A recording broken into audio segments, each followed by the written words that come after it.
সামাজিক সংস্থা আশ্রয় কর্তৃক আয়োজিত সংহতি মেলা প্রতি বছরের ন্যায় বছরও আয়োজিত হতে যাচ্ছে 28 ডিসেম্বর। মেলা উদ্বোধনী ছিল, কিন্তু এবছরে অতিরিক্ত স্টল ওয়েদারের কারণে স্টল বানাতে একটু বিলম্ব হওয়ার কারণে মেলার উদ্বোধনী অনুষ্ঠান 28 ডিসেম্বরের পরিবর্তে 31 ডিসেম্বর উদ্বোধন অনুষ্ঠানের দিনক্ষণ সিদ্ধান্ত হয়।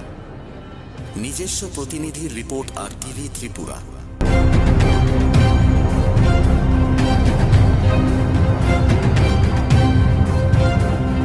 28-এর পরিবর্তে 31 ডিসেম্বর আমরা শুভ উদ্বোধন করব। ধন্যবাদ।